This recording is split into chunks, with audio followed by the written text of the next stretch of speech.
नमस्कार दोस्तों, स्वागत है आप सभी लोगों का एयरलाइन से आ रही आज की ज़रूरी खबरों में। पहली खबर की जानकारी एयर इंडिया की नई इंटरनेशनल उड़ानों को लेकर जान लेते हैं।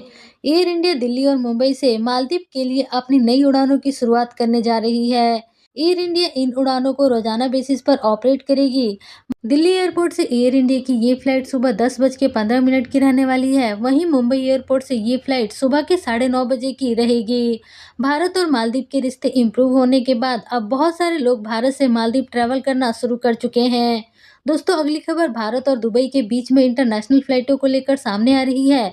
यूएई के एम्बेसडर जो कि भारत में है, उन्होंने बढ़ते हुए किराए को लेकर अपनी चिंता जाहिर की है और बताया है कि आगे आने वाले समय में दोनों देशों के बीच में फ्लाइट जो ऑपरेट हो रही है, वो काफ़ी कम है और ट्रैवल करने वाले लोगों की डिमांड काफ़ी ज़्यादा है। ऐसे में लोगों की बढ़ती डिमांड को पूरा करने के लिए और अंतर्राष्ट्रीय उड़ानों की ज़रूरत है। अगर ऐसा नहीं हुआ तो दोनों देशों के बीच में जो फ्लाइट ऑपरेट हो रही है, उसके किराए में काफ़ी ज़्यादा बढ़ोतरी हो सकती है। दोस्तों, अगली खबर की जानकारी इंडिगो एयरलाइंस से सामने आ रही है।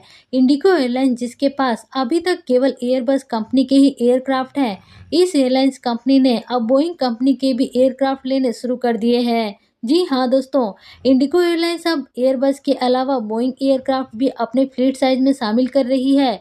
इंडिगो एयरलाइंस को ये डिसीजन इसलिए लेना पड़ रहा है क्योंकि एयरबस के बहुत सारे एयरक्राफ्ट इस समय ग्राउंडेड खड़े हैं और मेंटेनेंस समय पर नहीं हो पाने के कारण वह अपने इन एयरक्राफ्ट को इस्तेमाल नहीं कर पा रही, जिस कारण से मजबूरन इंडिगो एयरलाइंस को अब एयरबस को छोड़कर बोइंग की तरफ जाना पड़ रहा है। दोस्तों, अगली और आखिरी खबर भी इंडिगो एयरलाइंस की नई डोमेस्टिक उड़ानों को लेकर सामने आ रही है।